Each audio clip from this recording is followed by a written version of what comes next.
Today I want to talk to you about a passage in the Bible that is well known, yet it's often misunderstood. I'm going to read to you from Matthew chapter 7, verses 1 and 2, from Jesus' great Sermon on the Mount. Jesus said this, "Judge not, that you be not judged. For with what judgment you judge, you will be judged, and with the measure you use, it will be measured back to you." See those words? Judge not, that you be not judged. Sometimes I think that those are the most well-known words of the Bible. Among those who seem to know nothing of the Bible, this is the verse that seems to be most popular. Yet most of the people who quote this verse don't understand what Jesus said.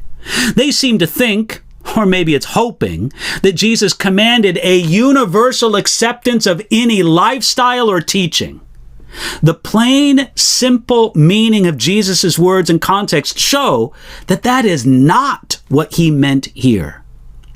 At this point in the Sermon on the Mount, Jesus moved to another idea. Up till now, he had primarily dealt with themes connected with the interior spiritual life, our attitudes in giving, praying, fasting, materialism, our anxiety over material things. Now, Jesus touches on an important theme related to the way that we think of others and the way that we act towards them. Just a little later in this same Sermon on the Mount, Jesus commanded us to know ourselves and others by the fruit of their life. And some sort of assessment is necessary for that. The Christian is called to show unconditional love, but the Christian is not called to show unconditional approval.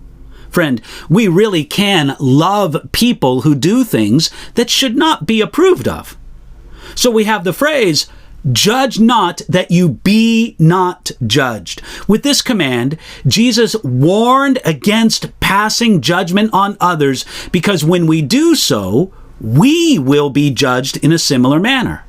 So while this does not prohibit examining the lives of others, it certainly prohibits doing it in the spirit that it is often done.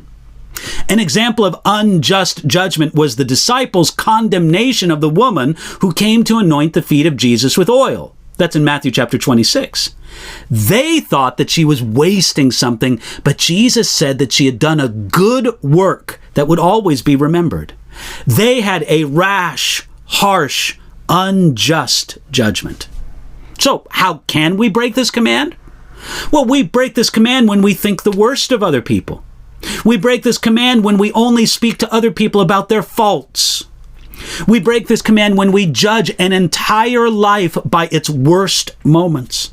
We break this command when we judge the hidden motives of other people. We break this command when we judge others without considering ourselves in the same circumstances.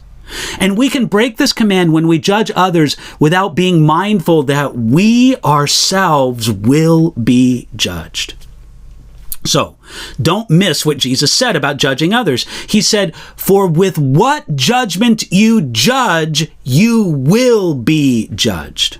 Notice, Jesus did not prohibit the judgment of others. He only required that our judgment be completely fair and that we only judge others by a standard we also would like to be judged with. When our judgment in regard to others is wrong, it is often not because we judge according to a standard, but because we're hypocritical in the application of that standard. We ignore the standard in our own life. It's common to judge others by one standard and ourselves by another standard, being far more generous to ourselves than we are to others. That's why Jesus said, "With the measure you use, it will be measured back to you." This is the principle upon which Jesus built the command, "Judge not, that you be not judged." God will measure unto us according to the same measure that we use for others. This is a powerful motivation to be generous with love, generous with forgiveness, with goodness to others. If we want more of those things from God, then we should give more of them to other people. According to the teaching of some rabbis in the days of Jesus, God had two measures that he used to judge people. One was a measure of justice, and the other was a measure of mercy. Whichever measure you want God to use with you, you should use that same measure with others.